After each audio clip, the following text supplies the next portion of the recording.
Esat visi mīļi sveikti mūsu Kunga Jēzus Kristus vārdā šodien šeit dievnamā.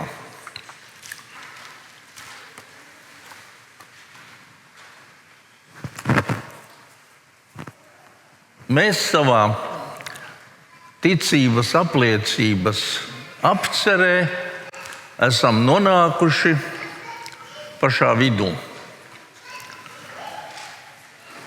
Ne tikai tā, kad ir apmēram vienāds attālums no viena gala un arī no beigu gala tikpat daudz, bet mēs esam nonākuši pie tā viduspunkta, kāds ir mūsu ticībai. Un vienlaicīgi pie vislielākajiem kontrastiem. Nokāpis ellē. Zemāk nav kur kāpt vairāk. Tas ir mūsu cilvēciskās eksistences pati apakša. Un tūlīt tam pretī uzmodināts no mirušiem. Nokāpis ellē. Jūs tam ticat? Man jāsaka, ka mana pirmā izjūta ir, šie vārdi uz mani neatiecās. Kas tur man ko ticēt vai neticēt? Nē, es varu to pārbaudīt. Tā priekš manis liekas ir tāda dogmatiska frāze.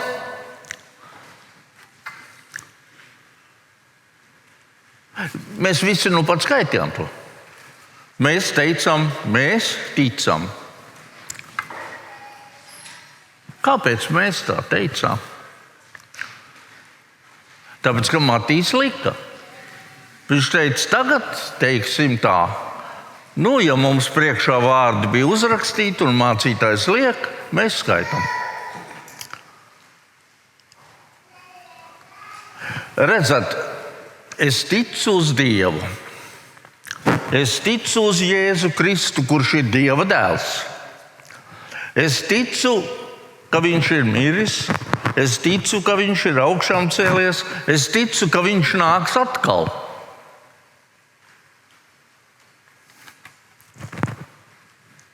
Un tad nokāps ellē. Ticībai ir jāizsakās kaut kā praktiski. Iekš uzticēšanās, iekš paļaušanās. Ticībai tikai tad ir jēga, ja viņa pāriet no tādas teorētiskas ticības uz manu praktisku ticību. Kā tad īsti tas, ka Jēzus nokāpis ellē, var iespaidot un iespaido manu ikdienas dzīvi? Man gan uzreiz ir jāsaka, ka faktiski jaunā derībā nekur tā īsti uzrakstīts nav, ka Jēzus būtu nokāpis ellē. Ir viens pants, Efesiešiem 4. nodaļa, 4. nodaļa, 9. 10. pants, un tur tā teikts. Uzkāpis, ko gan citu tas nozīmē, ja ne to, ka viņš arī ir nokāpis šīs pasaules zemākās vietās. Ziniet, man tas īsti nepārliecina. Kad uz šī panta pamata, es varētu teikt, ka Jēzus ir nokāpis ellē. Divi citi panti. 1. Pētera vēstulē. Jā, tie it kā vairāk mums to pasaka. Jo arī Kristus vienreiz grēku dēļ ir miris, taisnais par netaisniem, lai jūs pievest Dievam, nonāvēts gan miesā, bet dzīvs darīts garā. Tanī, tas ir garā, viņš ir nogājis un arī sludinājis gariem cietumā. Jā, te kaut kas vairāk. Gari, cietumā, ļoti precīzs tulkojums. Nevis ellē, bet gariem cietumā. Un vēl viens pants turpat 1. Pētera vēstulē. Jo tādēļ arī mirušiem ir prieka vēsts sludināt, ka lai tie, kā cilvēki būtu tiesāti miesā, bet dievišķā veidā dzīvotu garā. Mārtiņš Luteris saka par šīm divām rakstu vietām tā. Tas ir viens brīnumains teksts, tumšs izteiciens. Kāds tikai viens ir jaunajā derībā. Es patiešām nezinu, ko svētais Pēteris šeit ir domājis. Mēs arī nevarēsim atbildēt uz visiem jautājumiem.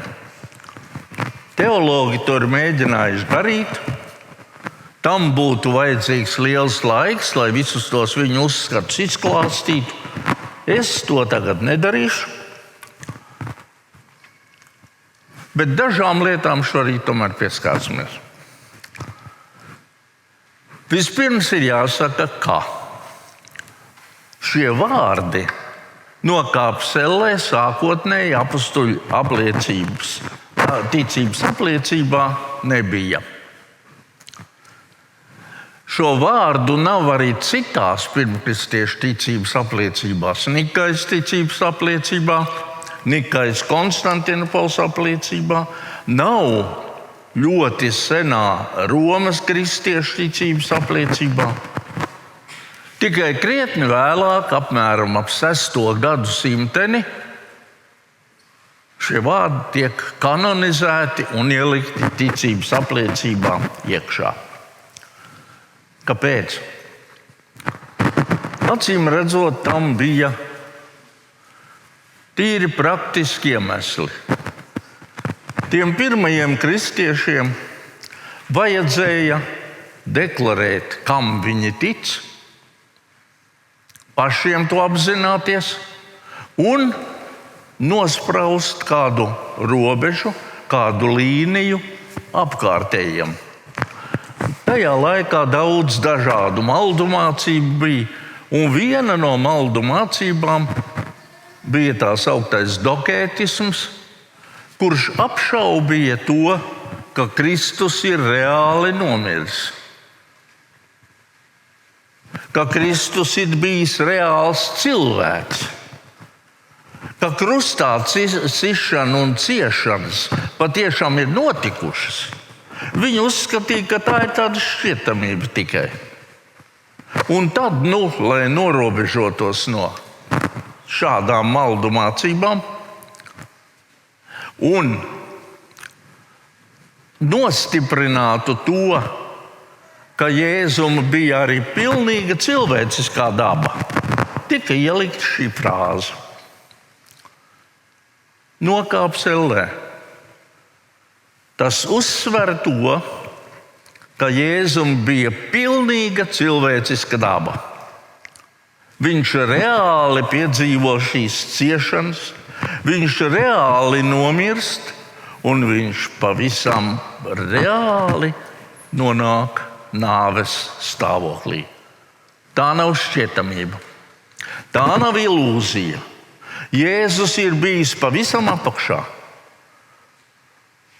Tur, kur visi mirušie, mūsu dēļ. Mūsu grēki visi tika uzkrauti viņam, un viņš bija spiests to Dieva dusmības kausu, kā viens cilvēks izdzert līdz pašam galam. Un tad ir 3 jautājumi. Kur īsti viņš nokāpa?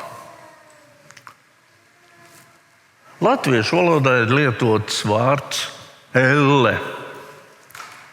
Un tas mums, kā mūsu priekšstatos, asociējās ar soda vietu. Bet elles kā soda vietas tajā laikā nav. Šodien arī nav. Jo nav bijusi vēl tiesa. Nevar būt soda vieta, bez kāds nevar būt tikt sodīts, kamēr nav bijusi tiesa. Un elles kā soda vietas apzīmēšana ir pavisam cits vārds Bībelē lietots. Bet jūdi ticēja pēc nāves dzīvei, viņi ticēja mirušo augšām celšanai, un viņi lietoja kādu kopēju jēdzienu tai vietai, kur pēc nāves uzturās visas mirušo dvēseles, kas gaida uz augšām celšanos. Un šis jēdziens, kādu viņi lietoja, bija mirušo valstība.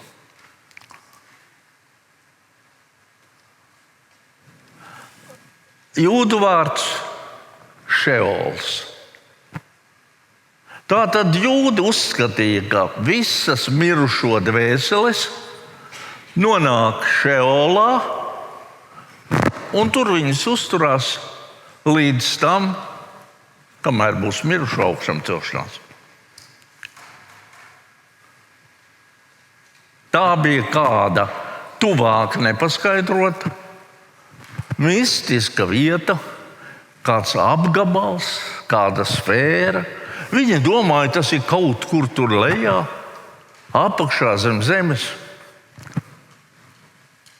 Mirušo valstība, pazeme, kur uzturās mirušie. Ko Jēzus tur darīja? Ka viņš nokāpa, ka viņš bija šajā mirušo valstībā. Un tad ir divi uzskati, jo jaunā derība nekur nesaka, ko viņš tur ir īsti darījis. Ir divi uzskati. Tas viens ir Jēzus tur nonācis, visiem mirušiem proklamē savu uzvaru par nāvi. Un otrs, ka Jēzus dod vēl, sludina mirušiem evaņģēliju un dod šiem mirušiem kādu iespēju vēl pieņemt viņu un tikt glābtiem. Es neiedziļināšos visos tajos skaidrojumos. Man liekas, tas galvenais un būtiskais jautājums ir pavisam cits. Un proti, vai un kā tas iespaido manu praktisko sekošanu Kristum? Tikmēr, kamēr mēs pasakām nokāp sellē, tie mums ir tādi tukši vārdi, pie kuriem mēs pat nepiedomājam. Bet kā tas izsakās mūsu personīgajā dzīvē, ikdienā? Ko man nozīmē tas? Es ticu, ka Jēzus ir nokāpis sellē. Tā ir gudra dogmatiska frāze. Tas ir kaut kas no prāta kristietības. Ziniet,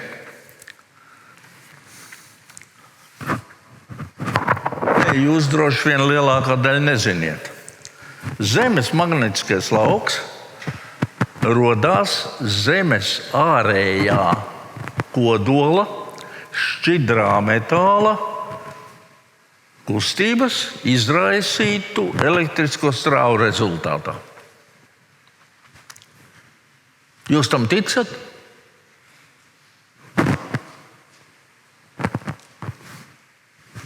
Es to vienkārši pieņemu. Ja tā saka kādi gudrāki cilvēki, es to īsti saprast nevaru, kā tas tur notiek. Pārbaudīt arī es nevaru. Piekrītu. Bet ticība nav kāda vispārēja zināšana. Ticība izsakās, un tā ir jāizsakās kā paļaušanās, kā uzticēšanās, Kā tas, ka Jēzus nokāpa ellē, iespaido manu paļaušanos uz viņu? Ziniet, mani nav jāpārliecina tā kā tos 1. gadsimtā tos dokētistus, ka Jēzus nāve nav šķietama. Es ticu, ka viņš ir patiesi nomiris, es ticu, ka viņš ir augšām cēlies, es ticu, ka viņš nāks atkal, es ticu, ka viņš ir Dieva dēls. Bet šie vārdi nokāps ellē.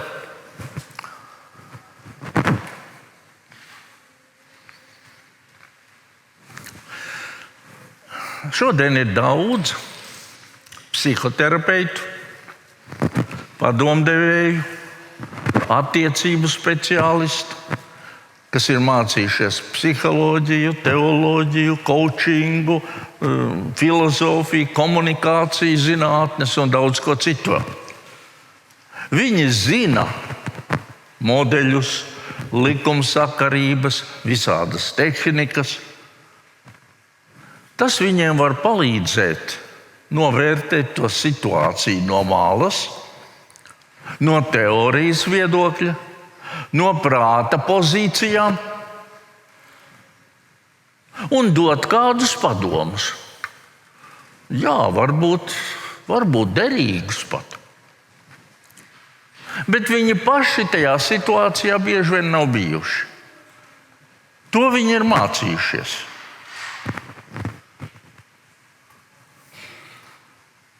Ziniet, Jēzus nav teorētisks padomdevējs. Viņš pats ir izgājis cauri visdziļākai tumsai, pat ellē, pazemes valstībai. Ja Jēzus nebūtu izgājis cauri tam viszemākam stāvoklim, pazemes valstībai, pilnīgi nomiris tumsā, tad es varētu viņam teikt, tu man nesaproti. Tu manā situācijā neesi bijis. Bet viņš ir nokāpis līdz apakšai. Viņš tur ir bijis.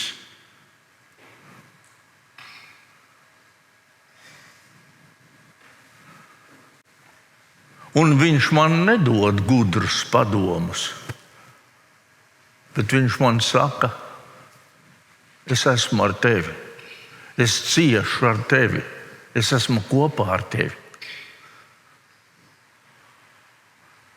Iedomājieties kādu sievieti slimnīcā, kur ir zaudējusi savu bērnu. Un tad pie viņas kāds pienāk un saka, tev ir jābūt stiprai. Dievam ir savs plāns ar tevi. Laiks jau visu dziedē. Tie visi ir pareizi vārdi, bet visi viņi slīd pāri tam sāpēm. Un otrs cilvēks pienāk, apsēžās viņai blakus, paņem viņas roku un saka, es esmu ar tevi. Situācija jau objektīvi nav atrisināta. Tāda pati vien tā situācija ir. Bet cilvēks jūtās nevis pamācīts, bet sadzirdēts.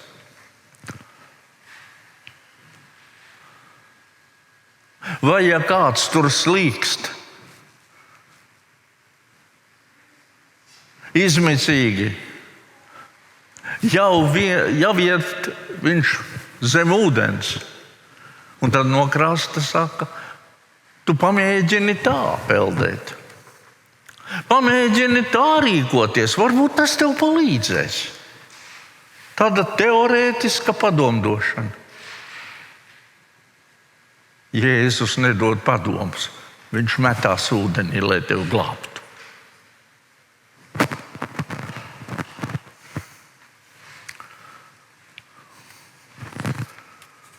Jēzus nesaka,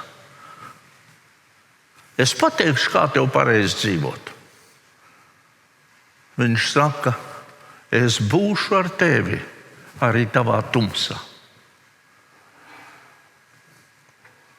Pāvils saka, priecājieties ar priecīgiem, raudiet ar tiem, kas raud. Nav teikts, paskaidrojiet raudošiem. Nav teikts, pamāciet viņus, nosodiet viņus, jeb kritizējiet viņus. Raudiet kopā ar viņiem. Vispirms raudiet.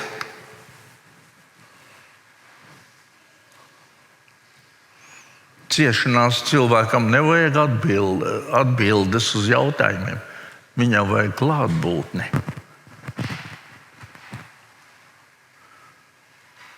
Kristīgā ticība nav ticība tādam dievam, kas ir kaut kur tālu, kas vienmēr ir drošā attālumā no cilvēka pieredzes, sēž kaut kur augstu debesīs, visu redz un dod norādījumus, kā jādara.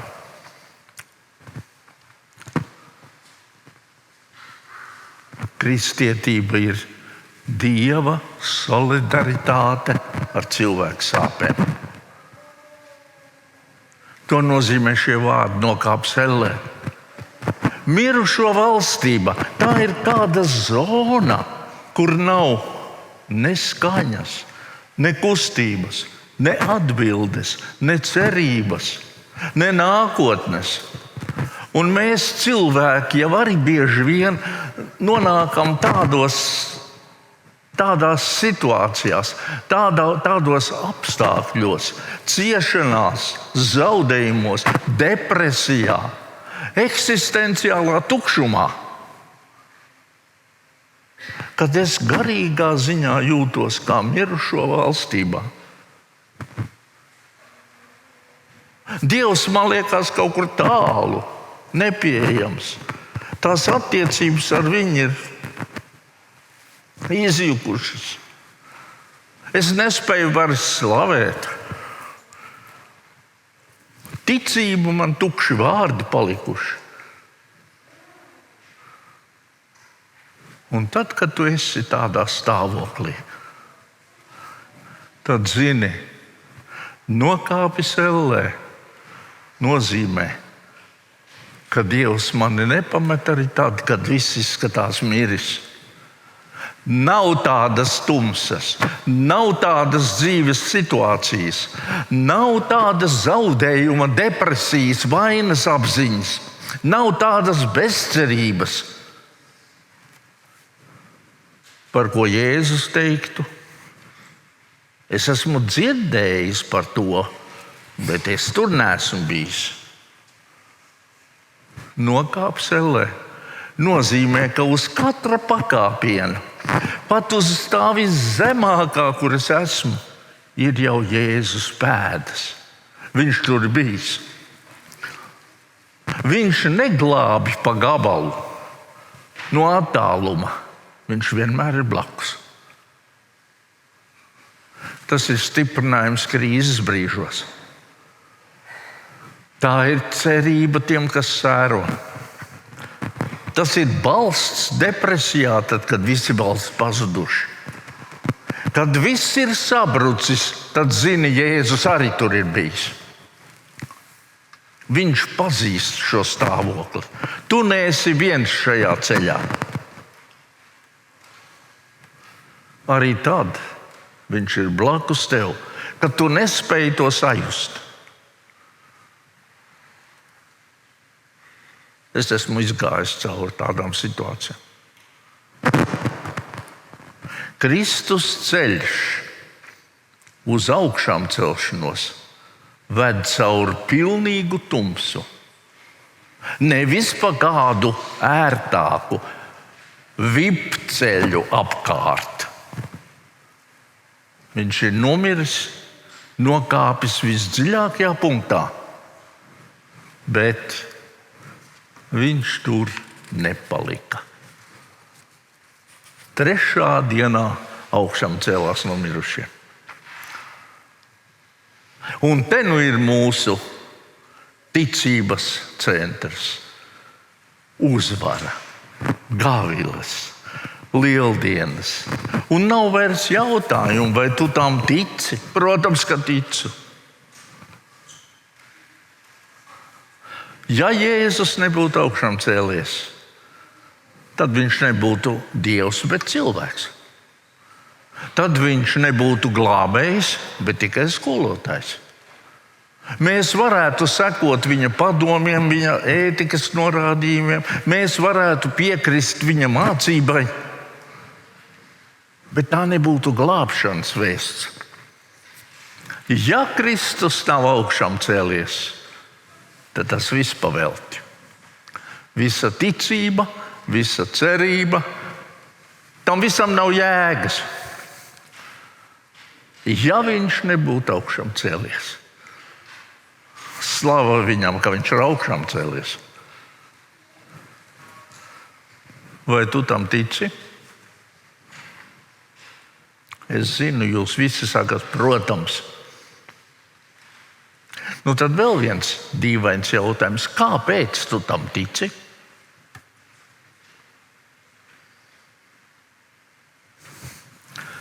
Tāpēc, ka teologi tā saka. Tāpēc, ka mēs tā ticības apliecībā noskaidījām. Kas tev dod pārliecību, ka Kristus ir augšām cēlies? Tukšais kaps? Nē. Ir vesela virkne teologiem dažādu teoriju. Kā varētu būt noticis, ka kaps ir tukšs? Bet Jēzus nav augšām cēlies. Nozaguši viņu. Marija ar sievām aizgājusi pie nepareizā kapa. Nav zinājuši, kur iet. Ir vesela virkne teorijas. Tukšais kaps nevar būt augšām celšanās liecinieks. Kas tad? Kas ir Jēzus augšām celšanās liecinieks?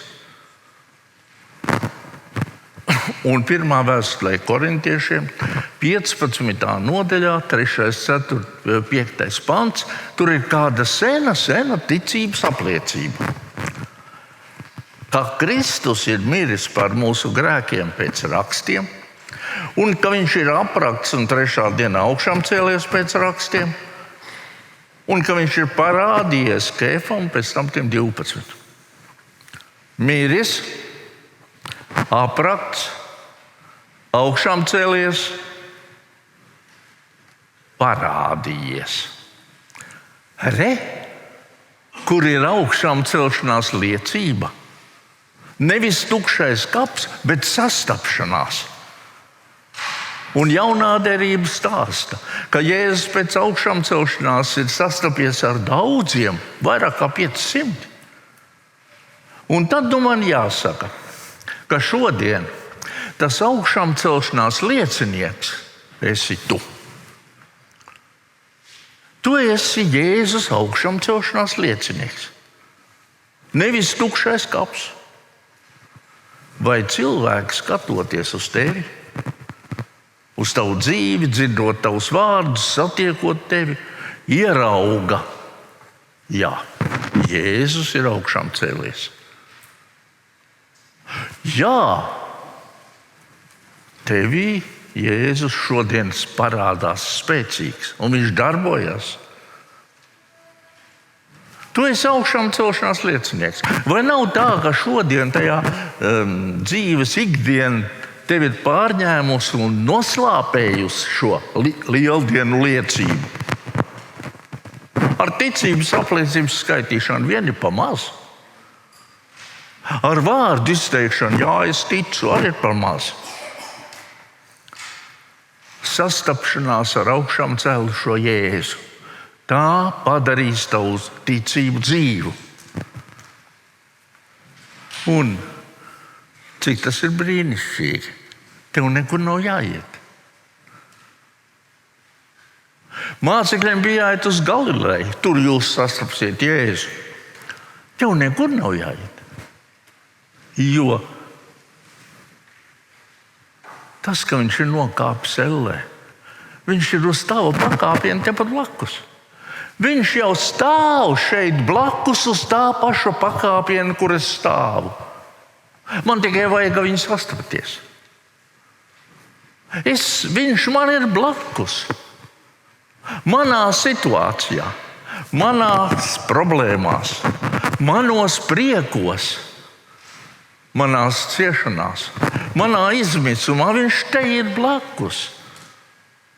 Bet tā sastapšanās ar viņu nevar notikt tā vispārēji. Tas ir kaut kas pavisam konkrēts. Man ir jāpaliek klusu, lai es dzirdētu. Jāatver acis, lai es ieraudzītu.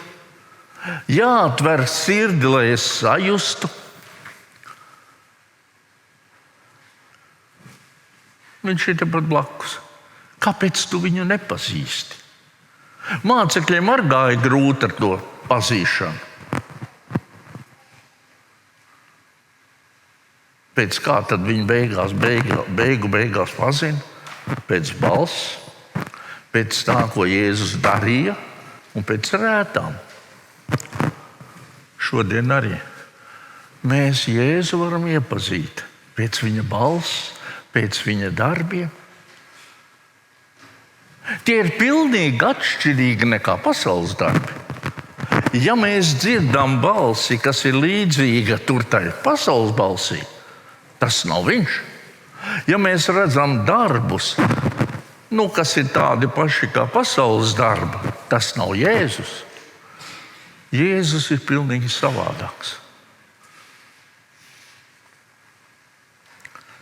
Varbūt tu nepazīsti Jēzu tāpēc, ka tu iedomājies, ka viņš būs savādāks.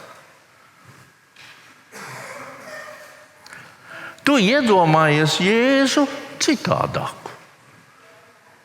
Tu gaidi, ka viņš piepildīs visas tavas vēlmes, viņš nepiepilda.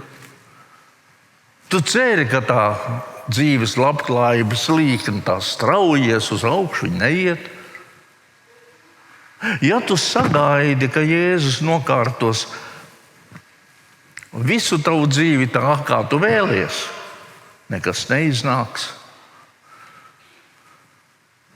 Jēzus tev piedāvā pilnīgi kaut ko citu. Es esmu ar tevi. Es turēšu tavu roku. Es pazīstu un zinu tavu situāciju līdz pēdējam, jo es pats tur esmu bijis. Es metīšos tajos dzīves ūdeņos iekšā, lai tevi glābtu. Ziniet, mēs šodien pa daudz nodarbojamies ar vēsturiskā Jēzus pētīšanu. Meklējam sastapšanos ar viņu, ar vēsturisko Jēzu. Bībeles studijas, strīdi par tulkojumiem. Kurš ir tas pareizais vārds, mums vajag sameklēt? Tas ir labi.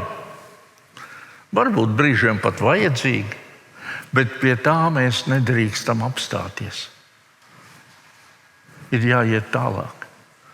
Ir jāiepazīst to Jēzu, kas ir augšām cēlies. Ir jāsāk dzīvot sadraudzībā ar viņu. Viņš ir nokāpis ellē. Tas nozīmē, ka viņš ir uz tavu pakāpiena. Tev blakus, tepat. Tev tikai jāiepazīst viņš. Jāsastopās ar viņu. Tu tici, ka viņš ir nokāpis ellē un augšām cēlies 3. dienā. Tad ir jāiet tālāk. Tai ticībai ir jākļūst dzīvai.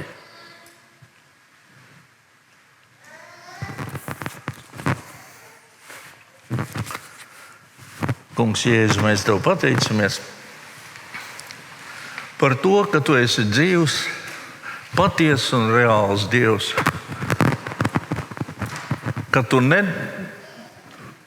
nedod mums gudrus padomus, no malas, bet ka tu esi uz katra manas dzīves pakāpiena jau bijis. Un ne tikai kādreiz, bet ka tu arī šodien esi uz tā paša dzīves pakāpiena, kur es esmu. Ar savām sāpēm, ar savām problēmām, ar savu izmisumu, ar savu prieku, ar savu vājo ticību. Kungs palīdz. Kaut manas acis atvērtos un mana sirds arī, lai es varētu tevi ieraudzīt un tevi sajust. Tevi, brīnišķīgo augšām celšanās Dievu, manu tēvu. Paldies tev, Jēzus, par visu. Lai tev ir gods, slava, pateicība un pielūgšana no mūsu sirdīm. Āmen.